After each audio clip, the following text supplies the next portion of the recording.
In this video, traders, we're going to look at what internet speed do you need for trading. Stay tuned.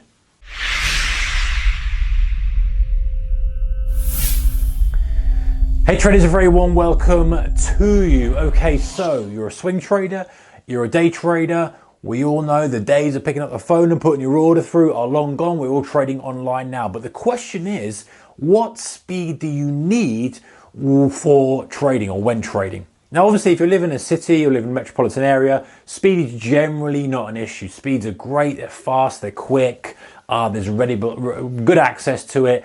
It's not really a problem. However, you start living out in the countryside a little bit, you start living a little bit away from the towns, speed can become an issue. And stuff we take for granted if you live in a city centre can become something that might stop you from trading or might interfere with your trading if you live further away and you haven't got that internet connection. All right, so we've got two kind of things with internet speed. We've got a download speed and an upload speed. Now, why are these important to distinguish? Well, our download speed is key for downloading the price data. You know, we have all the data coming in, and admittedly, it is only text data coming in, and then our computer converts that into actually a chart or whatever how we're displaying it, whether it's a chart, whether it's a ticker screen, whatever. But generally speaking, the data coming in is purely only a change of price and frequency. But obviously, if we have a lot of data coming in, a lot of markets we're watching, we're going to have a lot of information flow coming in.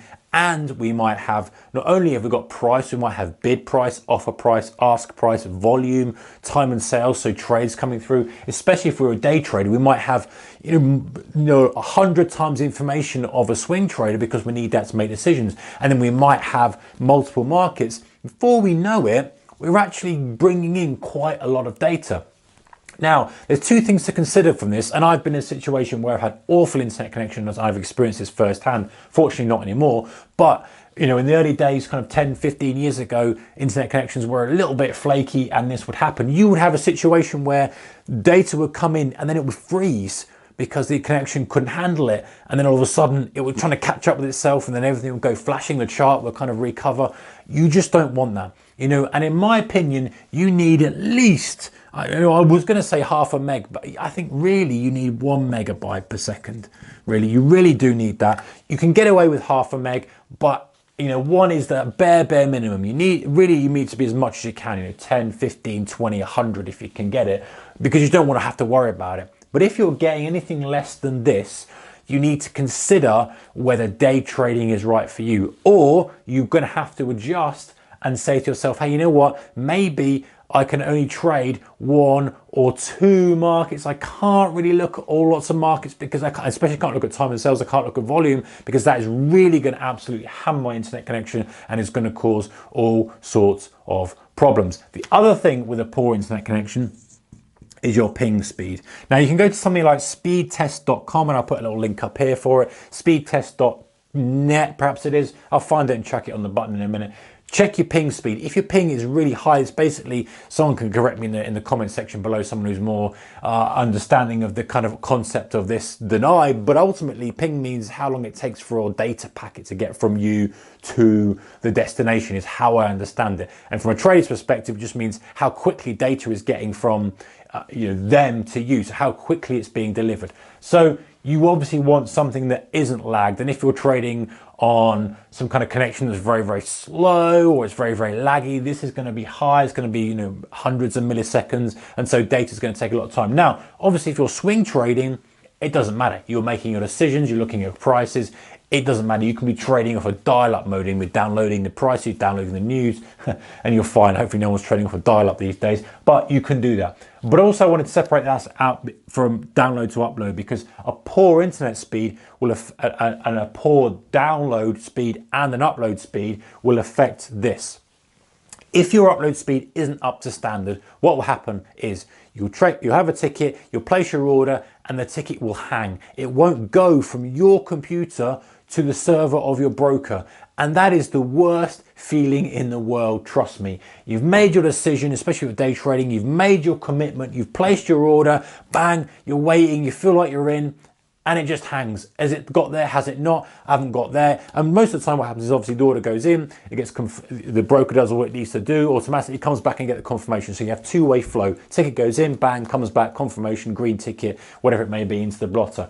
If you've got a slow internet connection, slow upload speed, the ticket doesn't go there, or even worse, if your upload speed's so poor, by the time your ticket gets to the broker, it gets rejected because there's an automatic filter in that says, hey, the price was X when this guy sent it, the price has now moved, automatically send back a rejection, say price has moved, please resubmit. You resubmit, price has moved again. You can see how frustrating this can be. You're there, trying to get filled, you're not getting filled. Obviously you can get around that by using limits, but let's say you're actively really trading and scalping, day trading aggressively, you're not gonna be able to do that. So you need a decent upload speed.